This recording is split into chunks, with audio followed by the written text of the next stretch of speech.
আজকে সর্বশেষ সংবাদে আপনাদের সবাইকে স্বাগতম। শুরুতেই সংবাদ শিরোনাম। কিংস পার্টিতে যোগ দিতে মেজর হাফিজের বাসায় গিয়েছিলেন সাকিব। এবার বিস্তারিত। বিএনপির ভাইস চেয়ারম্যান মেজর হাফিজউদ্দিন আহমেদের বাসায় গিয়ে কিংস পার্টি খ্যাত বিএনএমে যোগ দিয়েছিলেন ক্রিকেটার ও বর্তমানে আওয়ামী লীগের সংসদ সদস্য সাকিবুল হাসান। নির্বাচনের আগে নতুন দলে যোগ দিতে মেজর হাফিজের হাতেই আবেদন ফর্ম তুলে দিয়েছিলেন ক্রিকেটের বিশ্বসেরা এই অলরাউন্ডার। যদিও সাকিব বিষয়টি স্বীকার করেনি। সূত্র জানিয়েছে, কিংস পার্টি হিসেবে পরিচিত বিএনএমে আনুষ্ঠানিকভাবে যোগ না দিলেও এই দল গঠনের নৈপথ্যের কারিগর ছিলেন বিএনপির vice chairman major Hafizuddin Ahmed বীর বিক্রম। বহুল আলোচিত বাংলাদেশ জাতীয়তাবাদী আন্দোলন বিএমএনের জন্য নির্বাচন কমিশন থেকে আবেদন ফর্ম সংগ্রহ করেছেন তিনি। এমনকি দলের নামটি তারই দেওয়া বলে দাবি করেছেন বিএনএমের নেতারা। হাফিজ দ্বাদশ নির্বাচনের আগে বিএনপির সংক্ষুব্ধ নেতাদের এই দলে ভেড়ানোর উদ্যোগী ছিলেন বলে জানা গেছে। মেজর হাফিজের বাসায় বিএনএমের সদস্য ফরম পূরণ করে সাকিবের যোগ দেওয়ার প্রস্তুতি পর্বের একটি ছবি সম্প্রতি প্রকাশিত হয়েছে। এরপরই রাজনৈতিক মহলে বিষয়টি নিয়ে তোলপাড় শুরু হয়েছে। জানা গেছে, গত বছরের নভেম্বরের প্রথম সপ্তাহে এই ঘটনা ঘটেছে। তবে পরবর্তী সময়ে নতুন দলে না গিয়ে ইউটার্ন নিয়ে প্রধানমন্ত্রীর সঙ্গে দেখা করে ক্ষমতাসীন আওয়ামী লীগে যোগদান করেন সাকিবুল হাসান। বিএনএম সূত্র জানিয়েছে, দলের গঠন প্রক্রিয়া নিয়ে মেজর হাফিজউদ্দিন বনানীর বাসায় একাধিক বৈঠক হয়েছে। হাফিজউদ্দিন আহমেদ দলের চেয়ারম্যান এবং সাকিবুল হাসান কো চেয়ারম্যান হওয়ার কথা ছিল। তারা পরে সুবিধাজনক সময়ে যোগ দেবেন এই আশ্বাস দেওয়ায় দলটির কমিটি গঠনের সময় ওই দুটি পদ শূন্য রাখা হয়েছিল। পর্দার আড়ালে থেকেই হাফিজউদ্দিন দলটির নীতি নির্ধারণী সিদ্ধান্তগুলো গ্রহণে ভূমিকা রেখেছেন। যদিও শেষ পর্যন্ত নানা রাজনৈতিক হিসাব নিকাশ না মেলায় দুজনের কেউই নতুন দলে যোগ করেননি। তারা বিএনএমে যোগ না দেওয়া দলটির ভারপ্রাপ্ত চেয়ারম্যান হন বিএনপির কেন্দ্রীয় নেতা ও প্রখ্যাত শ্রমিক নেতা শাহ মোহাম্মদ আবু জাফর। নাম প্রকাশ না করে বিএনপির একজন কেন্দ্রীয় নেতা বলেন, বিএনপি নেতারা নতুন দলে না গিয়ে ভালো করেছেন। যারা বিএনএম ও তৃণমূল বিএনপিতে গেছেন তারা দুকুলি হারিয়েছেন।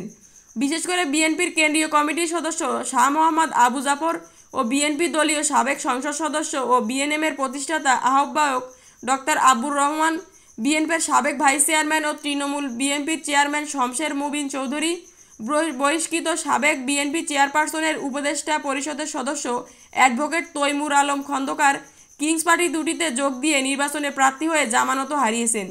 অথচ তাদের ছাড় দিয়ে সংসদ সদস্য করার আশ্বাস দেওয়া হয়েছিল। বিএনএমের সাবেক যুগ্ম আহ্বায়ক ও মুখপাত্র মেজর ব্যারিস্টার সারোয়ার আলম বলেন, বিএনপির রাজনীতিতে হতাশ হয়ে আমরা একটি নতুন রাজনৈতিক দল গঠনের উদ্যোগ নিয়েছিলাম। শুরুতে তিনি মেজর ইস্তেহাম ডাক্তার জাকির হোসেন সহ অনেকে যুক্ত হন।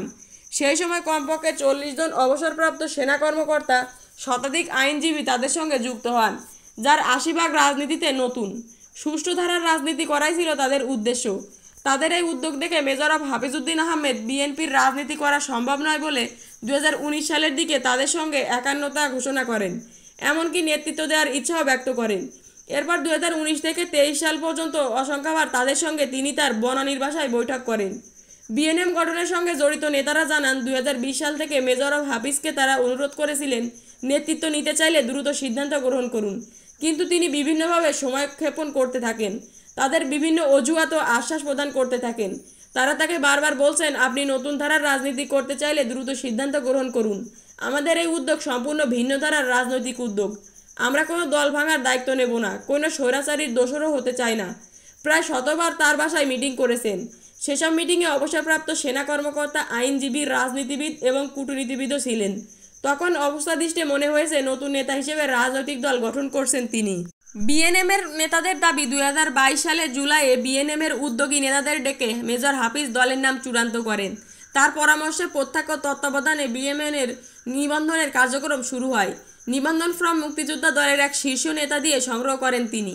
উদ্যোগী নেতাদের মধ্যে হাফিজউদ্দিন পছন্দের লোক হিসেবে বিএনপি দলীয় সাবেক সংসদ সদস্য আব্দুর রহমানকে আহ্বায়ক এবং বিএনপি চেয়ারপারসনের সাবেক প্রধান নিরাপত্তা কর্মকর্তা মেজর হানিফকে সদস্য সচিব করেন।